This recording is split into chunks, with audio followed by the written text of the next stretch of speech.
สบายดี ตอนรับเข้าสู่ช่อง Excel for Fun กับคลิปยืนยัน User Password ก่อนบันทึกข้อมูล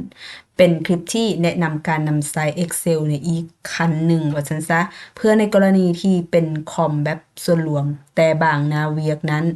ต้องเป็นเฉพาะบุคคลที่รับผิดชอบเท่านั้นจึงจะสามารถเข้าไปป้อนข้อมูลได้การใส่รหัสก็เป็นทางออกอีกวิธีหนึ่ง ใน Excel ก็จะมีตัว Log Sheet คือกันนั่นแหละแต่นี้เป็นการแนะนำการนำใช้ Excel ในอีกระดับหนึ่ง ในการเฮ็ดเวียกค่อยจะมีฟอร์มสำหรับป้อนข้อมูล และเมื่อกดเซฟปุ๊บ ข้อมูลเหล่านั้นจะถูกบันทึกเข้าตารางแบบนี้ จะแยกให้เลย ถ้าเป็นค่าเข้าก็โซนนี้ ถ้าเป็นค่าออกมันก็จะมาบันทึกในโซนนี้ โดยมีตัวคัดแยกแม่นตัวนี้ค่าเข้าค่าออกให้เราเลือกก่อนว่าเป็นประเภทค่าเข้าหรือค่าออก และเนื่องจากว่า VBA ยังบ่สามารถอ่านภาษาลาวได้ก็เลยจำเป็นต้องได้ใช้เป็นภาษาอังกฤษเพราะต้องใช้ตัวนี้ไปเขียนโคดอยู่ใน VBA หั้นนะเดี๋ยวเรามาทดลองกันด้านเทิงนี้บ่ได้มีหยังเลยมีแต่พิมพ์ข้อความใส่ธรรมดามีแต่บนนี้ให้มันค่อยใส่เป็นวิธีเลือกเพื่อง่ายต่อ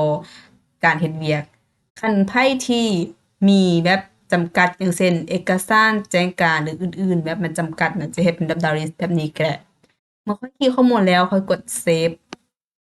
จะขึ้นตัวนี้ขึ้นมาให้ใส่ user กับ password เพื่อยืนยันแล้วกดเซฟปุ๊บตัวนี้จะให้ไปกลับมาเบิ่งหน้านี้เด้เบื้องค่าเขาจะมีข้อมูลเข้ามากลับมาหน้านี้แล้วถ้าในกรณีที่ค่อยลืมป้อนค่าเขาเข้าออกค่อยกดเซฟไป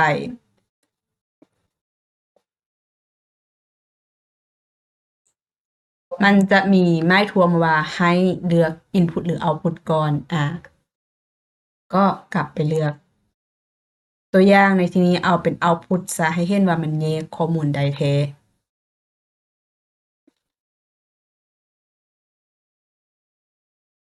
กดเซฟข้อมูลก็จะมาเบิ่งนี้ output ข้อมูลเหล่านี้จะบันทึกเรียนกันไปเรื่อยๆอย่างเช่นค่อยเปลี่ยนตัวนี้เป็นหนังสือเซิน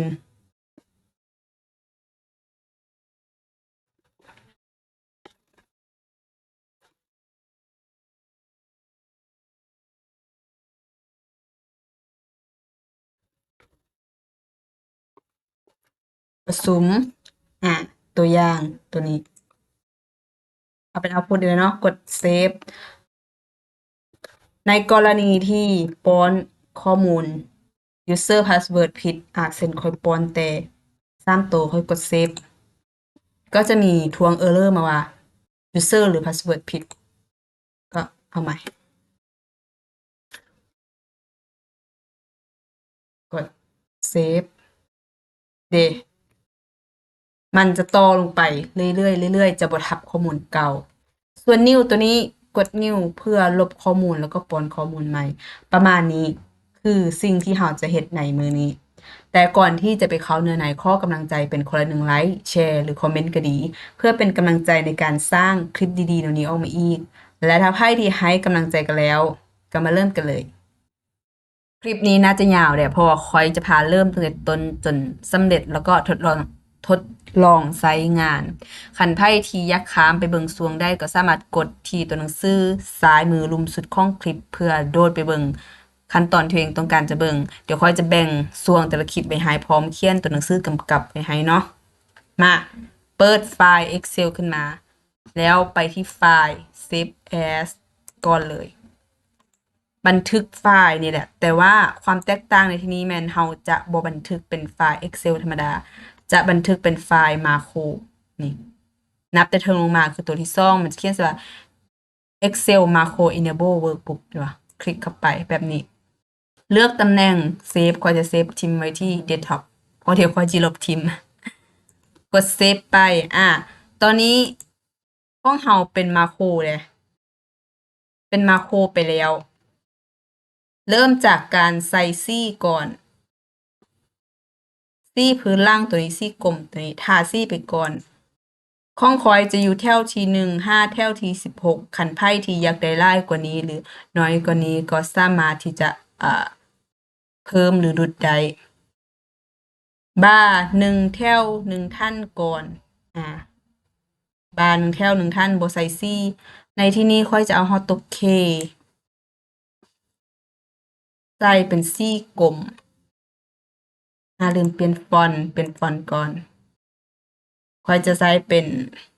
เพสลาดบวกทำนิวคือเก่าเด้อ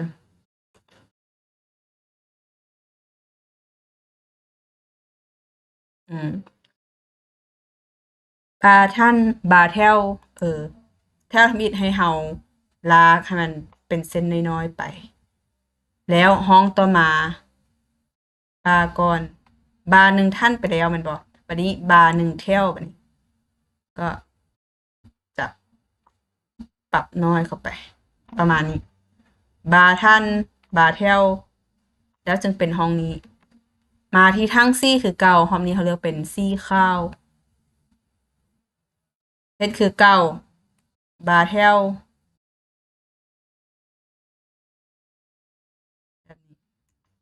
ซี่ข้าวเฮ็ดวนไป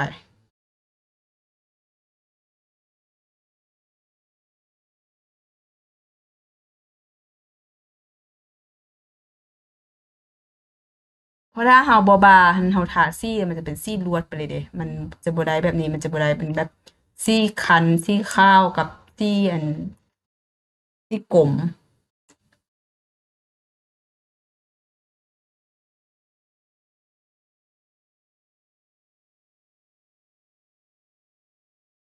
ตัวสุดท้ายก็เฮ็ดคือกันเด้ก็จะได้เป็นลักษณะแบบนี้ขยายห้องออกมาอยากได้ประมาณใดประมาณนี้บ่ช่องดีเฮาขยายไปอยากได้ประมาณใดได้ประมาณนี้เฮาก็ใส่ประมาณนี้คลิกห้องที่มันเคิงกับตัวนี้ขอโทษขออภัยต้องบาดท่านบัดนี้ตะกี้เฮาบาดแถวไปแล้วต้องบาดท่านก่อนหนึ่งแบบนี้ก็จึงมาห้องนี้ใส่เป็นสีขาวสีขาว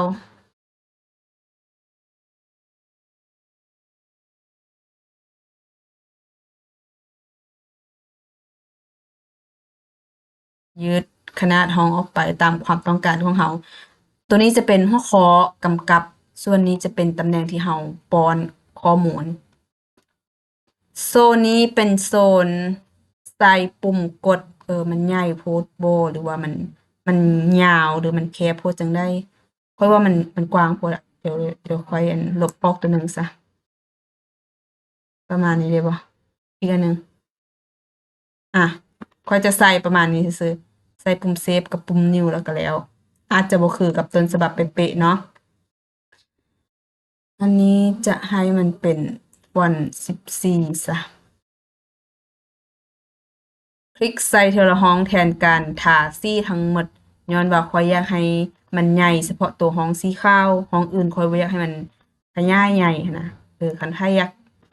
คุมแล้วก็ใส่เป็น14เลยก็ได้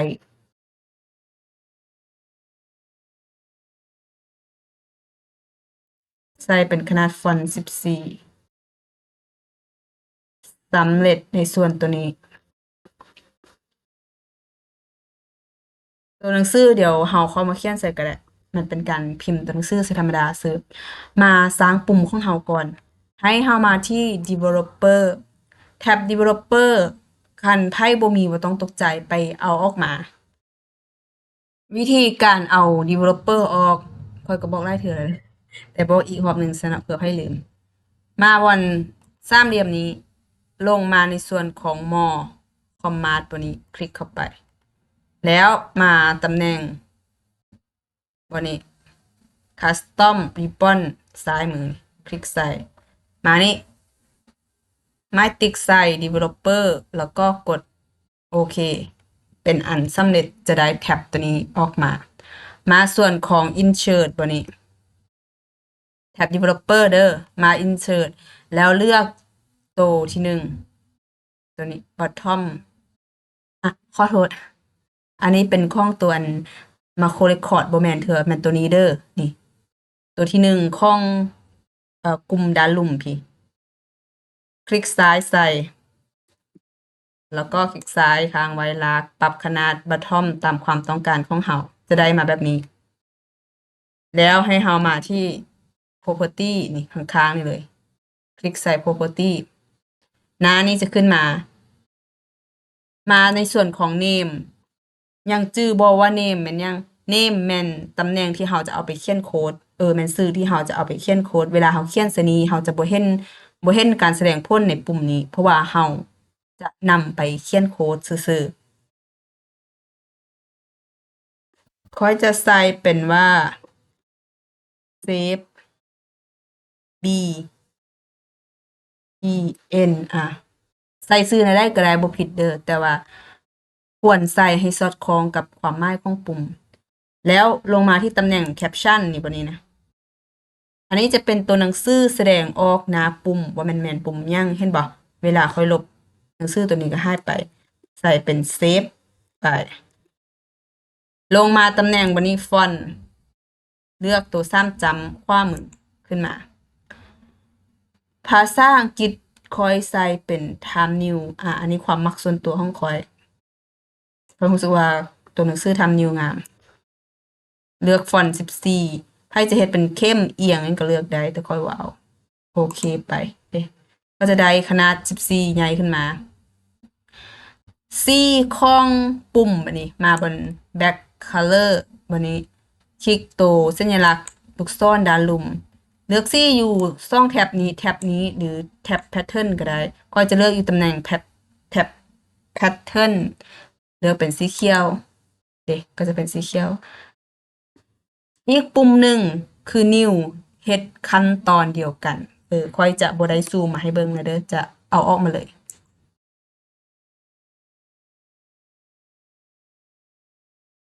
อันอยากให้ปุ่มขนาดซ้ำเดียวกันนะคลิกใส่ปุ่มเซฟแล้วมาที่เซฟ format นี่มาเบิ่งตัวเลขอยู่นี่ 0.55 นิ้วกับ 1.36 แล้วก็เฮ็ดคือการติ๊กใส่ตัวนี้แล้วก็เปลี่ยนตัวนี้เป็น55 1.3 นี่ก็ลืมละ6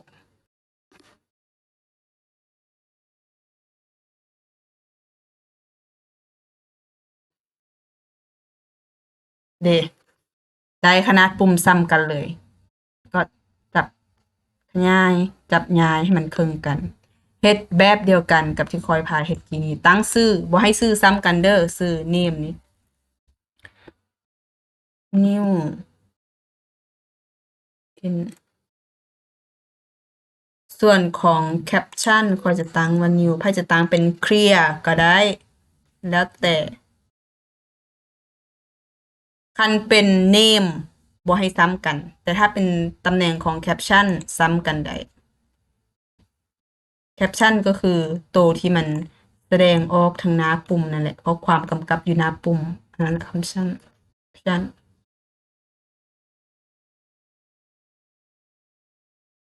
โอเคสำเร็จอันนี้ก็บากออกไปได้เลยได้มา2ปุ่มแล้วเดี๋ยวเฮามาเฮ็ดตัว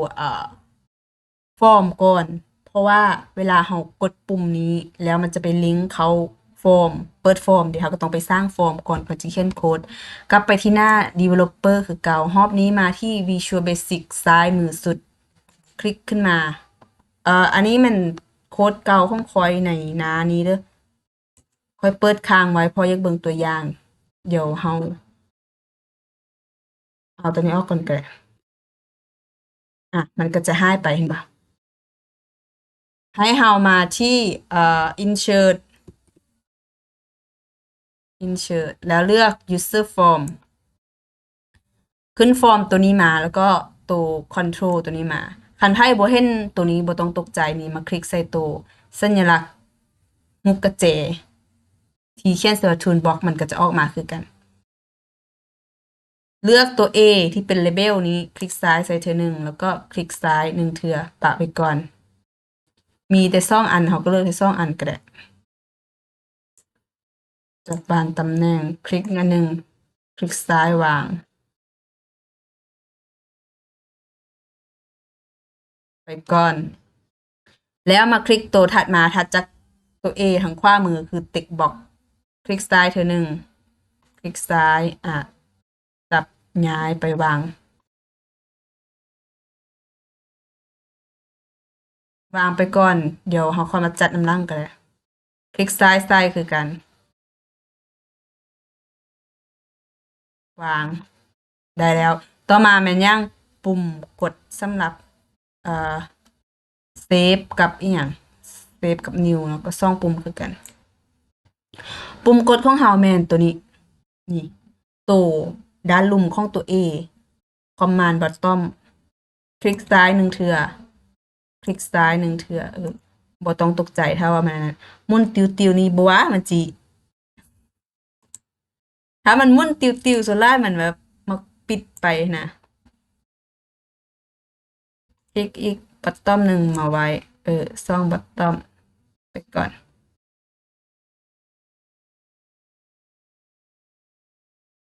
ยาวไปก็ปรับขนาดเข้ามา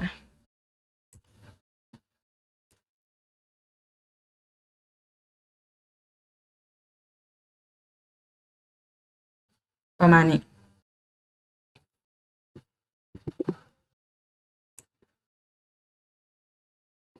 หนาของมันก็ประมาณนี้คันไพ่ที่อยากได้แบบกว้างกว่านี้ ก็สามารถปรับขนาดได้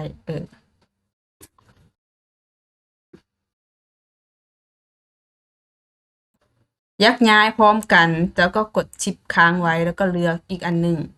ก็ได้คือกัน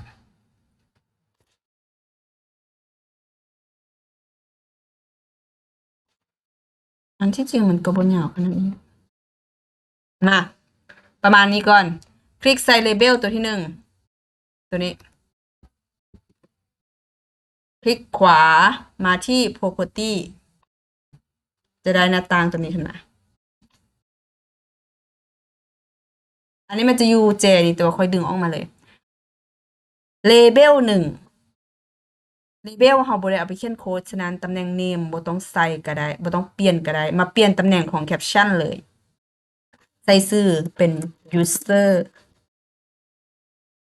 แบบนี้แล้วมาตำแหน่งของ font เลือก font คือ9ค่อยจะเอาเป็น Times New ขนาด14โอเคก็จะได้แบบนี้ค่อยลืมใส่ช่องจำบ่มีช่องจำจะเป็นจังได๋แบบนี้คันว่าอยากให้มันชิดชิดขวาเฮาก็เลื่อนลงมา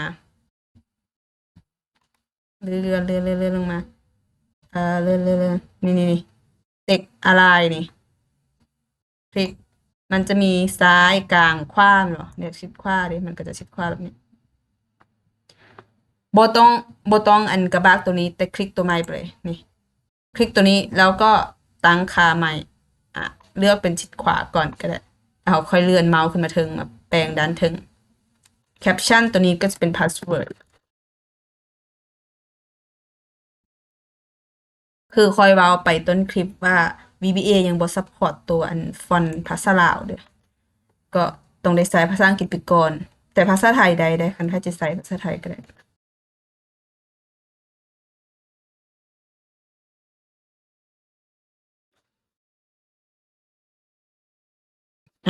ก็ได้ประมาณนี้ในส่วนของตัว label คลิกใส่ตัว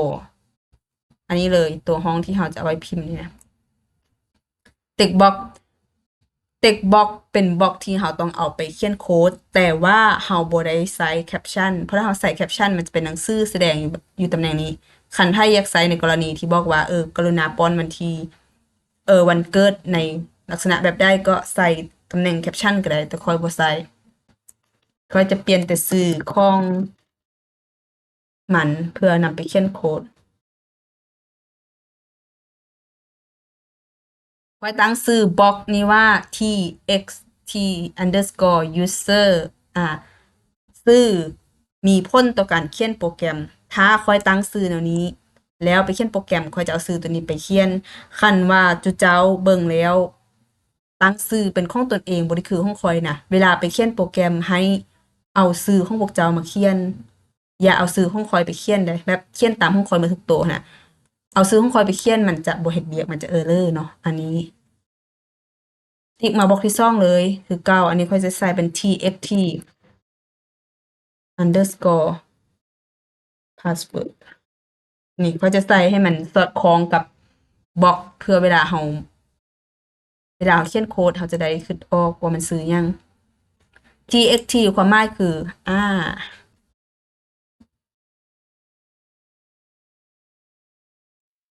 txt ความหมายคือ text box นั่นแหละคลิกใส่ตัวปุ่มนี้เลยคือเก้า name เปลี่ยนเป็น btn underscore ค่อยตั้งชื่อ btn ที่ย่อมาจาก bottom btn underscore save คือปุ่ม save นั่นแหละ caption อันนี้ต้องได้ใส่ caption เพราะมันแสดงออกหน้าปุ่ม save ตำแหน่ง font เลือก time new คือเก่าเลือก font 14โอเคโอ้เดี๋ยวค่อยขยายก็ได้ปุ่ม C เป็นสีเขียวคือเก่าเด้อคือกับตะกี้ที่เราเฮ็ดนั่นแหละ back color เป็นตำแหน่งเปลี่ยนสีปุ่มลบไป btn underscore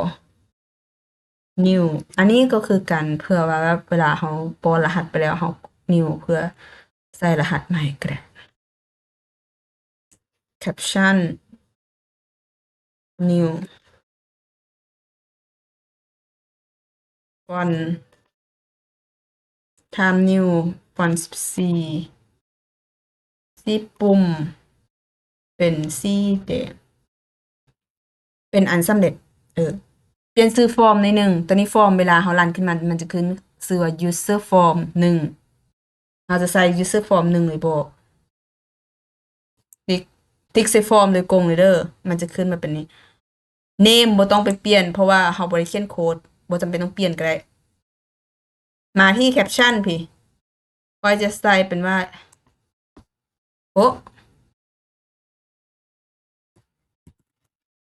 user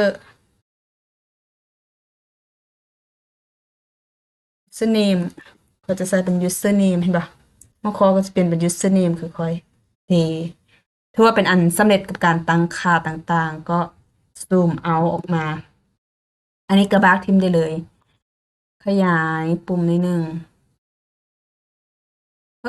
ก็พิมพ์คำว่าเซฟผิดป่ะพิมพ์ผิดแท้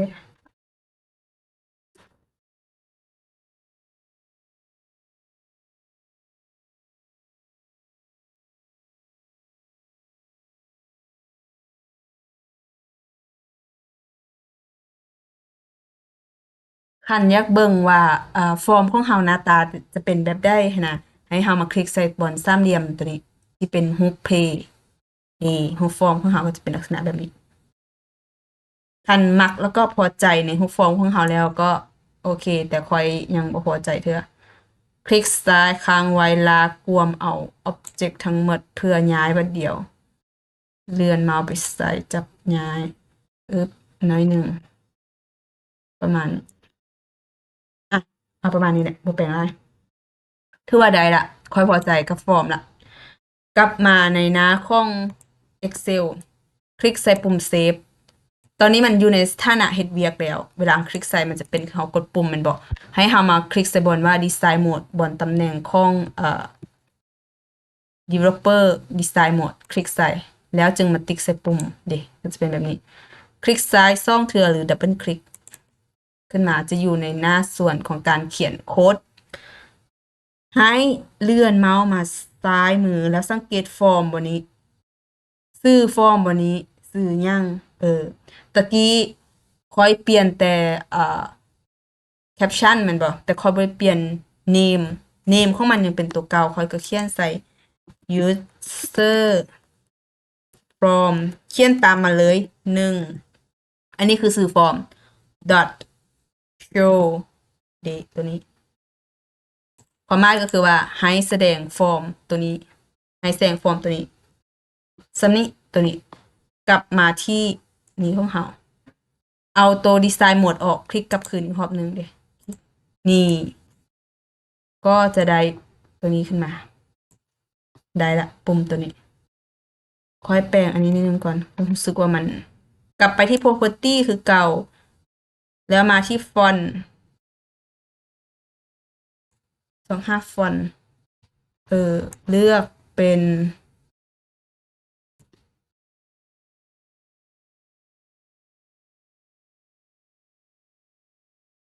Time New เพราะว่าเราบ่ได้ใช้ภาษาลาว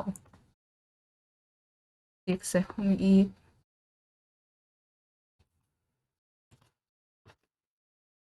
แล้วเราลองพรีวิวพิมพ์ข้อความใส่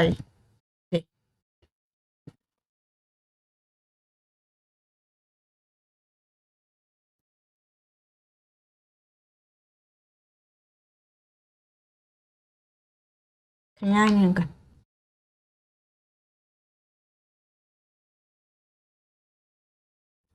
โอ้ยหลายโพด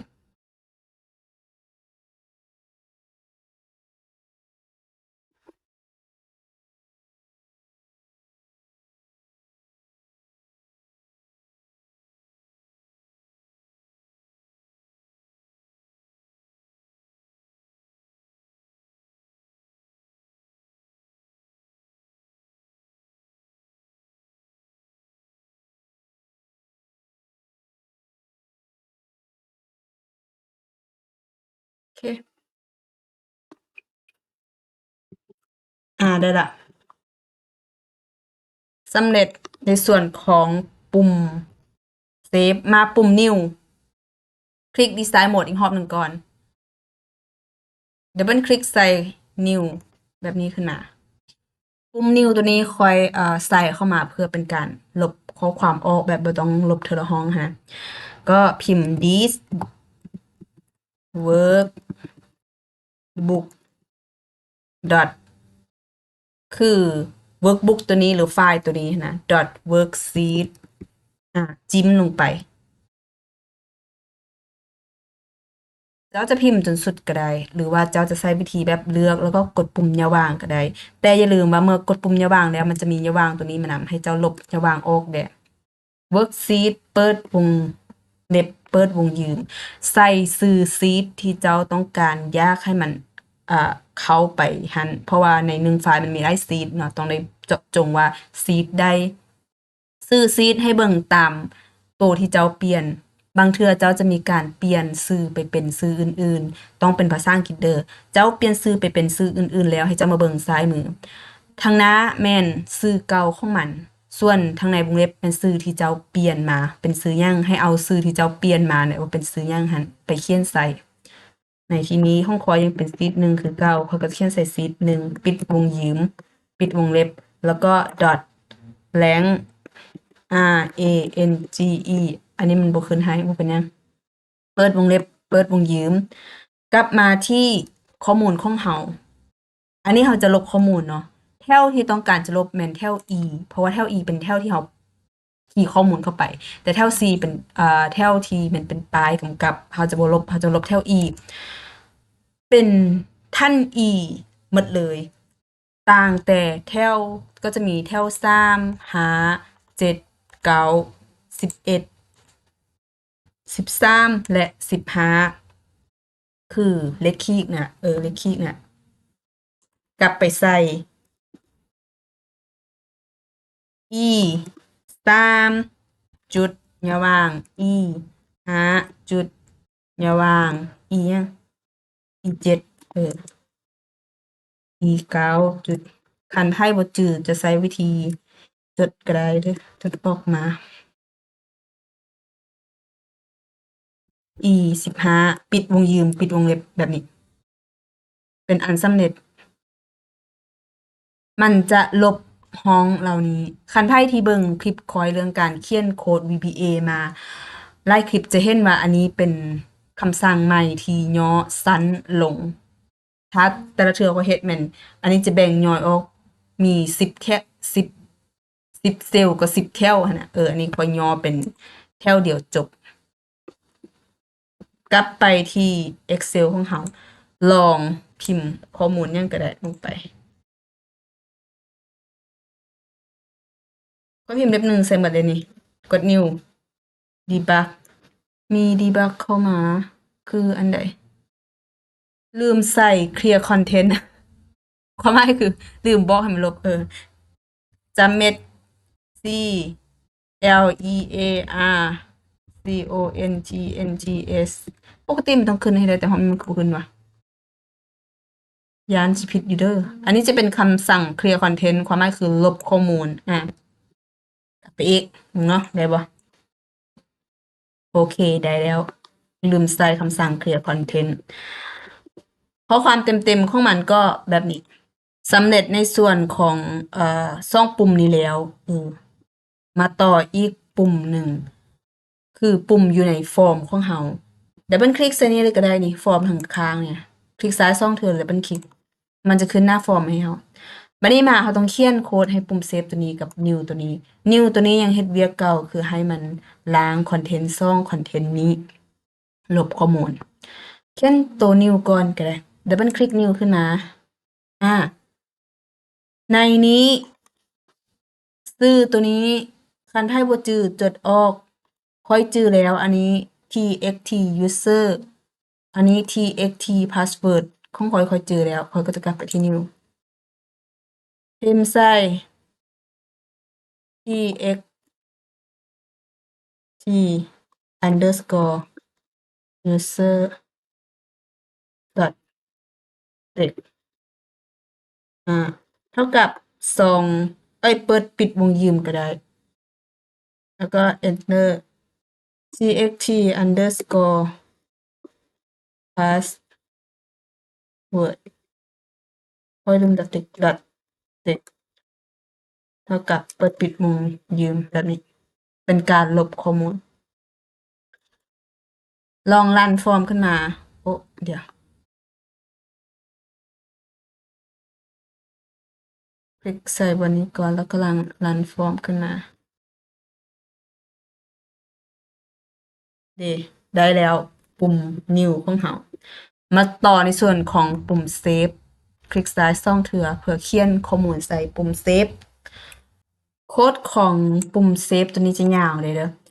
ในการเฮ็ดเวียกของปุ่ม save ตัวนี้แม่นมันจะต้องตรวจสอบก่อนว่า user กับ password หั้นถูกต้องแล้วหรือยังถ้าถูกต้องมันจึงจะไปเปรียบเทียบว่าเป็นข้อมูลของ input หรือ output แม่นบ่แล้วจึงเอาไปบันทึกมันจะเป็น3หมวดในกรณีที่ user ถูกเด้ถ้าว่า user บ่ถูกมันก็จะเด้งหน้าต่างขึ้นมาว่าผิดฉะนั้นเราต้องได้ใส่ if ที่แปลว่าถ้าว่า if เงื่อนไขถ้าว่า txt underscore user ชื่ออันบล็อกในฟอร์มของเราแหละ dot text ต้องได้ใส่คำว่า dot text กำกับเพื่อให้VBA รู้ว่าเป็นข้อความในบล็อกตัวนี้เท่ากับอันนี้ข้อยจะกำหนดเลยว่า password user แม่นยัง txt user แม่น user ข้อยกำหนดไว้เป็นนะเป็น user ที่ถูกต้อง and ล้วนและ txt underscore password กำหนด password พร้อมเลย dot text เอากลับเปิดวงยืม password ค่อยจะเป็น2468แบบนี้แต่ความหมายของท่อนนี้แม่นถ้าว่าข้อความในบล็อก user หั่นน่ะแม่นนะและข้อความในบล็อกของ password แม่น2468เด่นจากนั้น enter ให้มันเฮ็ดหยังอยากให้มันเฮ็ดหยังในนี้เราจะต้องไปบอกว่าให้มัน copy ให้มันไปกดสอบก่อนว่าเป็น input หรือ output แม่นบ่แต่ก่อนที่เราจะเขียนตัวนั้นได้เราต้องมาประกาศก่อน dim ประกาศให้ ws1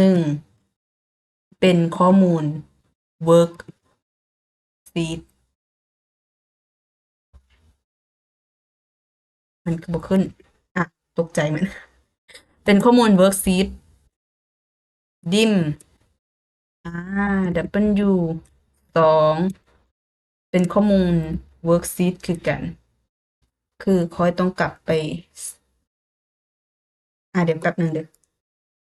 กลับมาตัวนี้ก่อนค่อยเพิ่มตัวอันซีซ่องเข้ามาก่อนลืม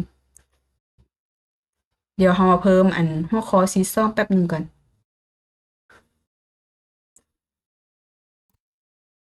เอาประมาณ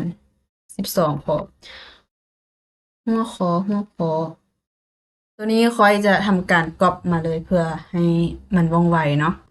ด้านเทิงค่อยเฮ็ดเป็นหัวข้อแบบนี้ค่อยจะเขียนใส่เซลล์ที่หนึ่งแล้วด้านลุ่มค่อยก็จะวางหัวข้อไปตามนี้เมิดห้องเทิงก่อนลากเลือกพื้นที่มาแล้วก็กดเมิดรวมให้เป็นห้องเดียวกันเพื่อความสวยงามคันไพ่บ่มีหัวข้อด้านเทิงตัวนี้บ่เฮ็ดก็ได้เมิดอ่าคลิกซ้ายใส่หัวแถวคลิกซ้ายค้างไว้ลากเลือกพื้นที่แบบนี้ มันจะเป็นการใส่ตารางตั้งแต่ต้นจนสุดไปเลยแปลว่าเจ้าจะบันทึกไปจากกี่เทื่อมันก็มีตารางให้เจ้า แล้วก็คลิกใส่ตารางบันนี้ทีนี้มันก็จะเป็นตารางให้เจ้าไปหมดเลยโดยที่เจ้าไม่ต้องมานั่งหาตารางรอเกี่ยมการใส่ข้อมูลเบื้องนี้เรียบร้อยแล้วกลับมาที่การเขียนโค้ดของเฮามันเด้งออก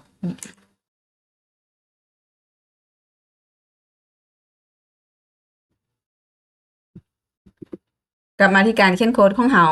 ค่อยประกาศคือ มันจะมีช่องโตเนาะมี1กับ2ก็จะเป็นของซีด1กับซีด2เนี่ยค่อยประกาศเป็นช่องโตก่อน Enter 2เทื่อให้มันห่างกันจะได้เห็นความแตกต่าง Set height W S 1เท่ากับ this work book dot worksheet คือเก่าเปิดวงยืมซื้อในวงเล็บที่ซีดที่พวกเจ้าเปลี่ยนไปมันยังก็ใส่ซื้อตัวนั้นห้องคอยเป็นซื้อเก่าเลยคอยบ่ได้เปลี่ยน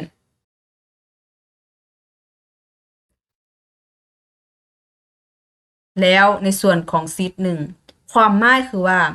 เวลาเราไปเขียนโค้ดนะมันจะยาวขนาดนี้เลยใน1แถวมันต้องเขียนยาวๆแบบนี้ แล้วค่อยประกาศให้มันเก็บใส่ตัวนี้ เวลาค่อยไปเขียนค่อยเอาแต่คำนี้ไปเขียน Enter ลงมาเซตอีกรอบหนึ่งเซตให้ W S 2เท่ากับเขียนแบบทางเทิงเลย this workbook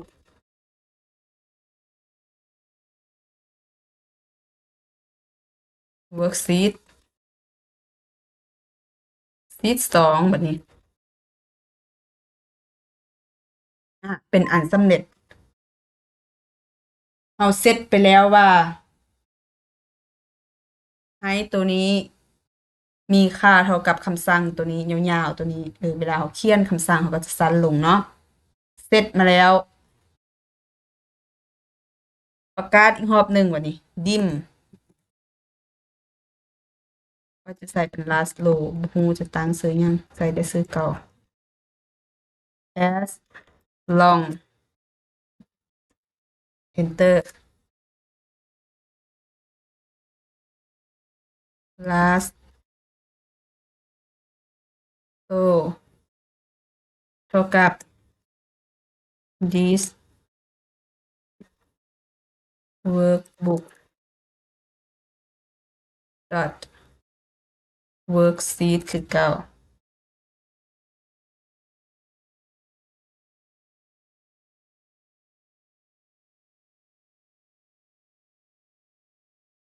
ที่2คันไพ่จะเอาคำนี้มาใส่ก็ได้ ws 2มาใส่ก็ได้ตัวค่อยจะใส่คำนี้ค่อยจะเขียนยาวๆคือเก่า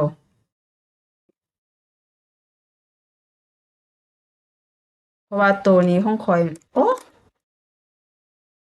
ตัวที่ค่อยประกาศด้านเทิงนี่นะค่อยจะเอาไปใส่กับอีกตัวหนึ่งต่างหากซั่นดอกแล้วจะใส่กับตัวนี้ก็ได้แต่ค่อยบ่ใส่เทื่ออธิบายยาว dot cell เดี๋ยวก่อนเราจะอธิบายเด้อว่ามันเป็นหยัง row dot count จุดให้มันบ่เห็นแล้วเนี่ยจำ n x l ครับมันบ่ขึ้นเริ่มระแวงแล้วนี่ dot row เนาะ อ่ะอธิบายนิดนึงความหมายคือเวลาเขาไปเซฟใส่ซีด2ค่ะนะเวลาเขากดเซฟเอาข้อมูลไปเซฟใส่ซีด2ถ้าเขาใส่เป็นชื่อเซลล์โดยกงมันจะเซฟซ้ำแต่จุดเก่าเรื่อยๆมันจะบ่เป็นออโต้ก็เลยต้องได้ประกาศตัวนี้ขึ้นมาให้มันนับข้อมูลให้เฮาให้มันนับข้อมูลให้เฮาว่ามีข้อมูลจากแถวเพื่อที่จะได้เซฟออโต้ไปสรุปสั้นๆคือแถวนี้มันแถวนับว่ามีข้อมูลจากแถวที่ดิม last row as long แมันประกาศซื้อตัว last row นี่นะเพื่อมาเก็บข้อมูลตัวนี้แล้วในนี้เขาบอกว่าในซีด2เซลล์ให้นับโลของไอท่านไอในท่านไอให้นับโลนับขึ้นวันนี้เฮาเบิ่งท่านไอมันยังท่านไอของซีด2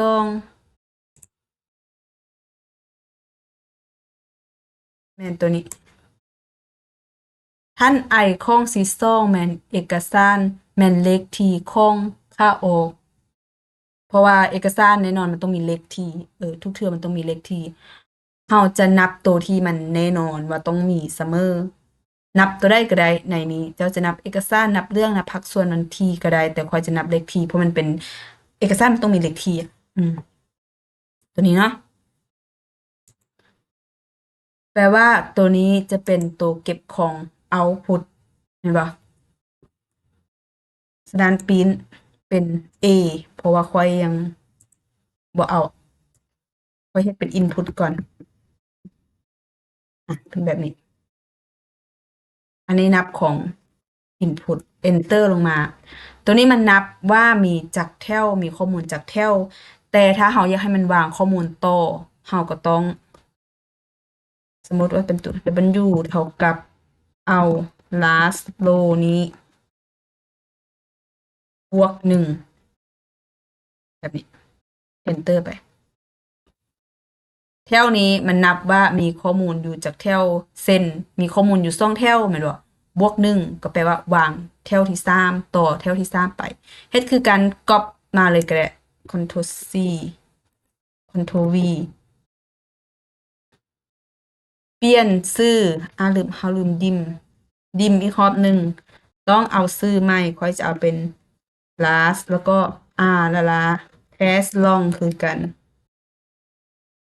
คือกันต่างแต่ต้องเป็นชื่ออันนี้ก็ต้องเปลี่ยนเป็นแบบนี้ this workbook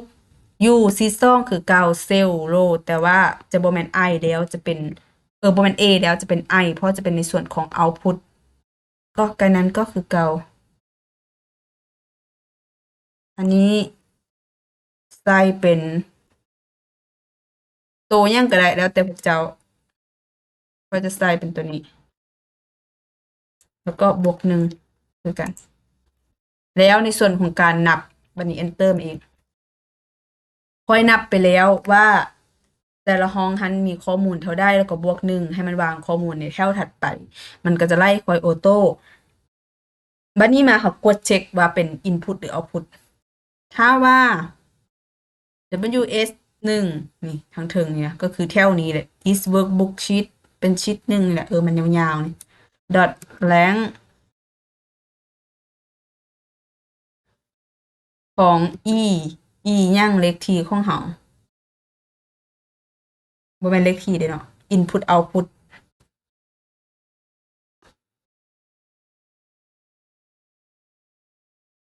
ตัวนี้ e 15คือตำแหน่งที่จะป้อน input output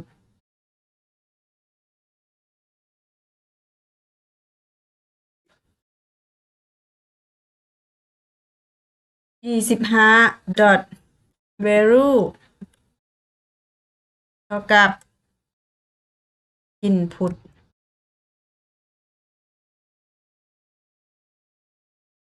จากนั้นก็คือ den enter ลงมา คือให้มันเช็คก่อนว่าเป็น input หรือ output ถ้าเป็น input จะให้มันเฮ็ดหยังWS 2ก็คือ sys 2 sys 2 dot length เปิดวงเล็บเปิ ปิดวงยืมเบื้องกำซ้ายจะเป็นเบื้องที่เฮาเอาข้อมูลไปวางเบื้องรับว่าซั่นซะเบื้องรับเบื้องขวาจะเป็นเบื้องที่ก๊อปข้อมูลเด้อให้จื้อจังซี่แถวที่1แม่นหยังวะเบิ่งนี่ก่อนนี่ตัวนี้เอกสารแถวที่1เอกสารโอ๊ยข้อยบ่ได้เขียนตัวนี้อีกแล้วอะแป๊บหนึ่งน่ะแว็บไปก๊อปเนื้อในมาใส่ E3 เป็นเอกสารแล้วเอกสารของ input แม่น F3 เฮาจื้อช่วยกันเด้อ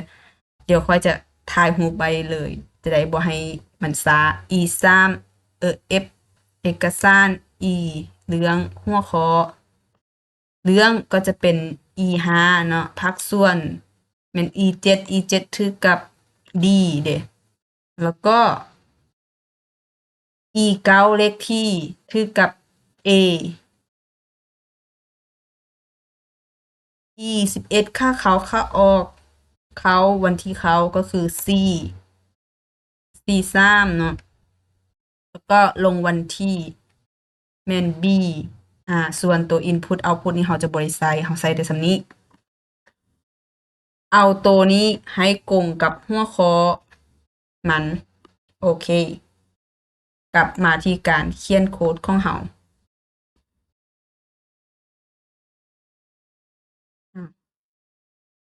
เปิดตัวนี้ค้างไว้เพราะว่าค่อยเปิดขึ้นมากรอบข้อมูลกรอบหัวข้อมันใส่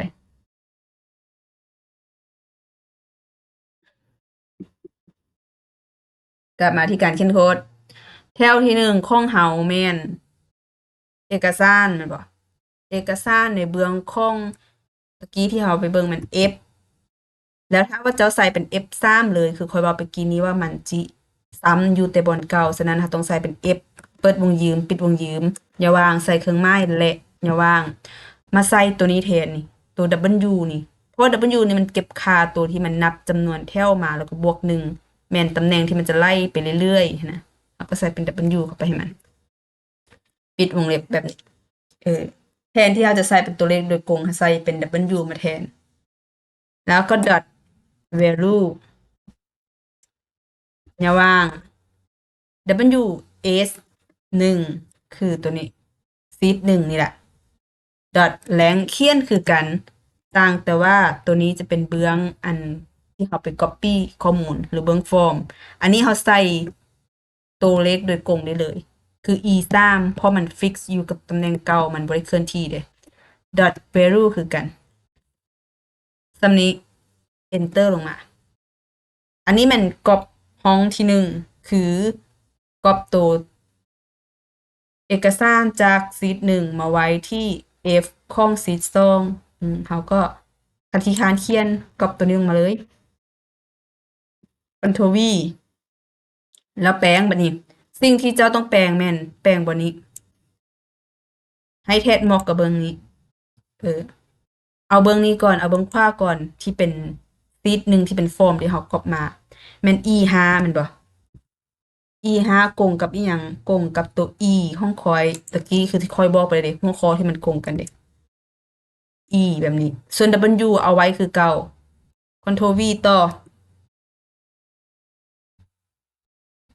จาก E5 เป็น E7 E7 ของซีท1หรือฟอร์มของเฮากงกับ D เบื้องนี้หัวข้อมันนะแถวมันคือข้อยอธิบายเมื่อกี้นี้นี่แหละคันไผงงก็กลับคืนไปฟังคืนเด้อบัดนี้มา E7 E11 เลยเพราะว่าหัวข้อมันสลับกันเลขที่กับอันตัววันที่นะมันสลับกันก็เลยโดดไปเป็น E17 E17 มันจะกงกับคอลัมน์4ของที่2นี่เปลี่ยนแต่2บอนเท่านั้น Ctrl V E ต่อมาของซีท1แม่น13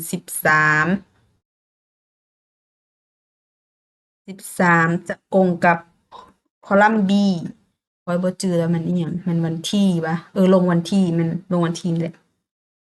แล้วก็สุดท้ายก็จะเป็นของ E9 เลขที่ตรงกับคอลัมน์ A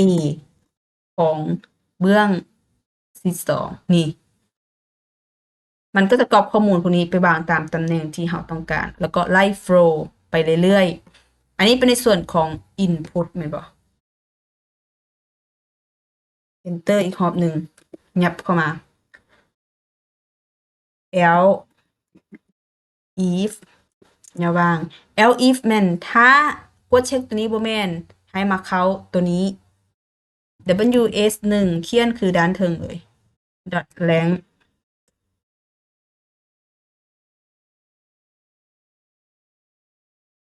25 dot value เท่ากับรอบนี้จะเป็น output ด้านเทิงเป็น input แล้วด้านลุ่มก็เป็น output แบบนี้อย่าว่างเด่นคือเก่า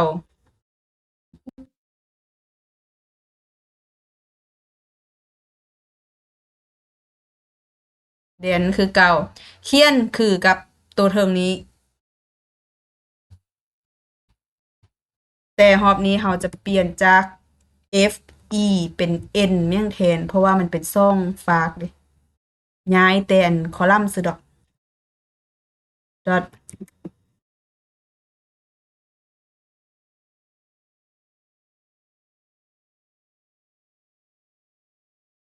เสื่อมให้กับบ่แม่น w เลยเด้ต้องเป็นตัว d เด้มันต้องแยกกัน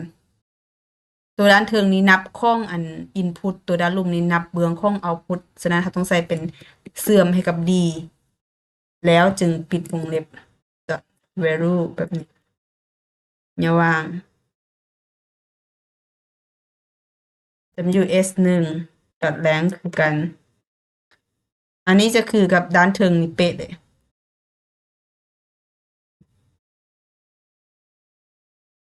e3 dot value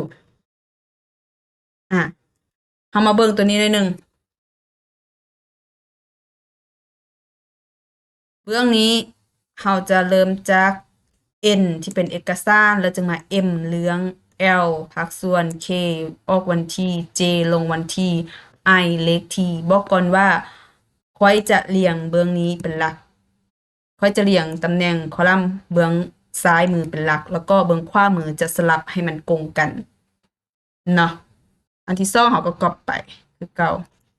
Ctrl C Ctrl V คือค่อยบอกไปกี้นี้ว่าค่อยเรียง n ต่อมาก็จะเป็น m แม่นบ่ m แล้วห้องตัวนี้คันไพ่บ่จื้อเอาทางเทิงหาตัว v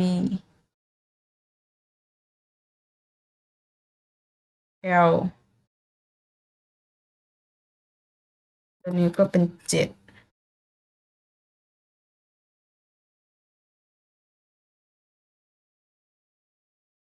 โอเคก็จะเป็น11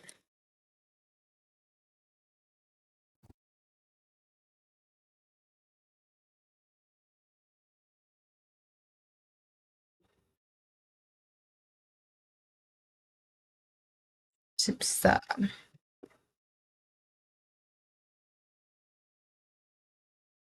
สุดท้าย i เลขที่ก็จะเป็นของ9 e9 สำเร็จยังบ่แล้วเถื่อ enter มาก่อนอันนี้มันกรณีทึกตามเงื่อนไขคือว่าคันมี input หรือ output บ่แต่ถ้าเขาเจ้าบ่ใส่ทั้ง input output ใส่เป็น LE LSE L enter ลงมาใช้คำสั่ง message box msgbox อย่าวางเปิดวงยืน enter input for output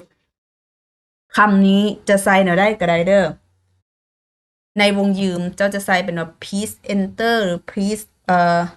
อีหยังก็ได้ใส่เป็นคำหยังก็ได้แต่ว่าค่อยใส่สั้นๆว่า enter input or output แล้วก็แล้วตัวนี้เป็นตัวหนังสือแจ้งเตือนส่วนคำต่อไปเราจะใส่เป็นหยังค่อยจะใส่เป็น vb exclamation ตัวนี้มันจะเป็นตัวสัญลักษณ์ทวงค่ะนะจะใส่ไทโทต่อก็ได้ว่าไทโทของมันเป็นยังerror บ่หรือว่า warning warning ประมาณนี้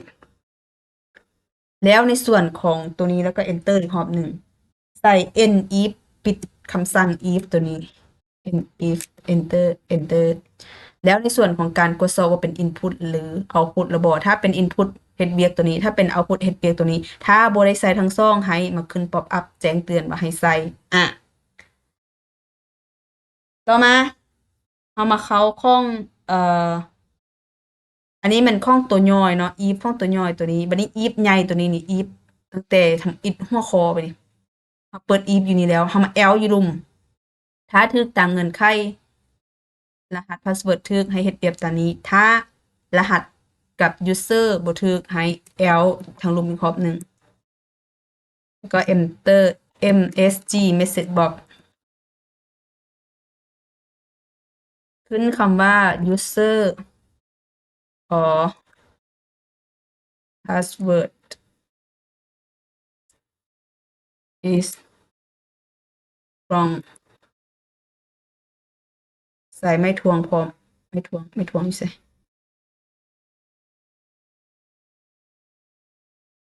try again was wrong แต่บอกมัน is wrong แต่บอก was wrong บ่แม่น is wrong ปิดวงยืมจุดใส่ปุ่มเขาจะใส่เป็นว่า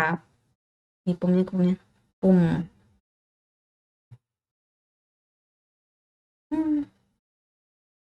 wrong ใส่แต่ปุ่มโอเคอย่างเดียวเลยบ่ใส่เป็นไม้ทวงเอาซะนี่ใส่ตัวนี้ไม้ทวงอันบ่แม่นไม้ทวงกะบากใส่เป็นกะบากว่ามันผิดแล้วก็จุดเปิดวงยืมใส่ถึงหัวข้อมันว่า error ถูกบ่ error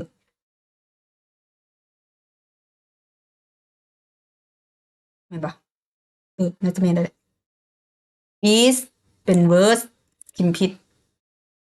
คันคำเว้าในตัววงยืมนี่ผิดมันบ่เป็นหยังเด้อมันก็แค่แสดงตามที่เจ้าพิมพ์ผิดไปซื่อๆ enter อีกรอบหนึ่งปิดคำสั่ง nif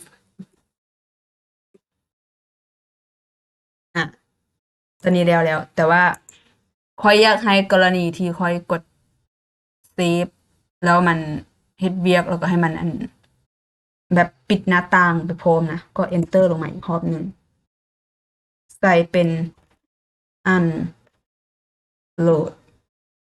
มีแบบนี้แล้วเวลาเรากดปุ่มเซฟแล้วอันหน้าต่างปุ่มเซฟมันจะหายไปถ้าเราบ่ใส่คำนี้เวลาเรากดปุ่มเซฟไปแล้วหน้าต่างเซฟมันจะบ่หายเด้เราต้องได้กระบากทิมเองก็จะได้แบบนี้เดี๋ยวเรามาลองเบิ่งการเฮ็ดเวียกว่าเฮ็ดได้บ่หน้าต่างนี้ขึ้นมาอยู่เนาะลองกดเซฟไปเลยดีมันจะขึ้นตัวนี้มา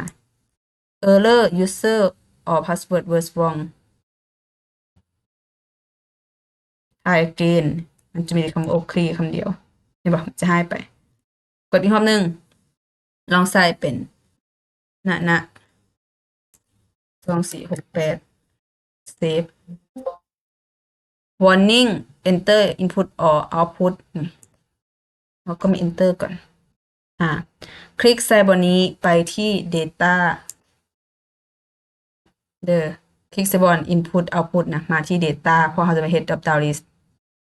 มาบน data validation เลือกตัวที่1เลย data นี้คลิกขึ้นมาเลือก around เป็น list แล้วตำแหน่งนี้พิมพ์เลยเพราะมันมีแต่2ตัว input จุด output โอเคกดโอเคก็จะได้มาแบบนี้ ก็เลือกเป็น input พิมพ์ไปว่าdd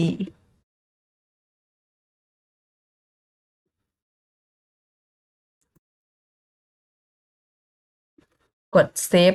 ปึ้งขึ้นมาเป็น2468โอเคได้แล้วมันก็มาเซฟลงตัวนี้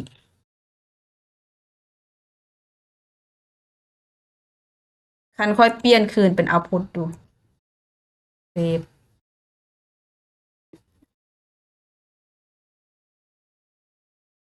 เป็นอันสำเร็จ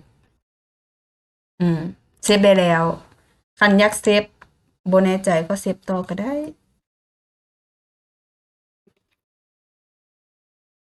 อันนี้เซฟให้เห็นว่ามันเซฟต่อกันไปเด้อ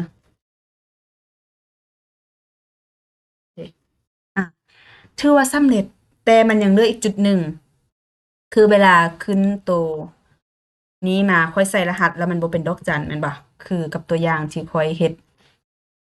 กลับมาที่การเขียนโค้ดของเฮามาที่ตัวนี้คลิกใส่ตัวห้องพาสเวิร์ดลงเด้อคลิกใส่ห้องพาสเวิร์ดตัวนี้แล้วเฮาก็เลื่อนลงมา25ฮึบแป๊บนึงมันจะมีคำว่า char password นะไปซะละใช่ละโอ้มีเด้ password char นี่ตัวนี้ใส่เป็นดอกจันแบบนี้ซื่อๆแล้วมันจะเปลี่ยน password จะเป็นดอกจันถ้าจะใส่เป็นสี่เหลี่ยมมันก็จะเปลี่ยน password จะเป็นรูปสี่เหลี่ยมมาอีกรอบนึงคลิกใส่ฟอร์มก่อนเด้อกดรันpassword เจ้าก็จะเป็นความลับถือว่าสำเร็จเนาะแล้วในการใช้งานคันไพ่ที่ว่าอันคันเข้านี้บ่ได้เขาเจ้าก็มาเข้าอยู่นี้ก็ได้เฮาอาจจะหายไปก็ได้คลิกขวาแล้วก็กดหายวันนี้นี่คลิกขวาแล้วก็หายเด้เวลาต้องการคืนเขาก็คลิกขวาแล้วก็มาที่ unhide เลือกสีส้มกดมันก็จะกลับมาแบบนี้คันรู้สึกว่ายังบ่คักเทื่อยังยากแบบปลอดภัยกว่านี้เอา hide ตัวนี้ไปก่อน hide ตัวนี้เขาบ่เห็นอยู่แล้วแม่นบ่อาจจะมาที่ไฟล์แล้วก็มาที่บนนี้ให้เฮามาที่ไฟล์นี่คลิกมาที่ไฟล์มาที่คำว่า info มาบนนี้ protect sheet protect workbook คลิกใส่มาตรงหุกกระแจนี่คลิกใส่รหัสเข้าไป2468ใส่รหัสหยังก็ได้เด้ออันนี้ค่อยใส่ตัวนี้ซื่อๆเปลี่ยนตัวใหม่เนาะ1 2 3 4ซะ1 2 3 4โอเคยืนยัน1 2 3 4อีกรอบหนึ่งเซฟแล้วก็กระบากทิมไปกลับมาเบิ่งไฟล์เห็นบ่เวลาเราเปิดมามันก็ต้องบอกว่ายืนยันรหัสมาก่อนซึ่งมีแต่เราผู้เดียวที่รู้รหัสเด้ก็ประมาณนี้สำหรับคลิปการป้อนรหัสยืนยันรหัสกับพาสเวิร์ดก่อนบันทึกข้อมูลเนาะเป็นการแนะนำอีกครั้งหนึ่งของ Excel ถ้าใครที่รู้สึกว่าคลิปนี้ดีมีประโยชน์อย่าลืมกดไลค์แชร์หรือคอมเมนต์มาบอกกันแดก่อนจากกันในมื้อนี้ขึ้น5 Word Excel ขึ้น5 Excel for Fun สำหรับคลิปนี้ข้อจบเพียงเท่านี้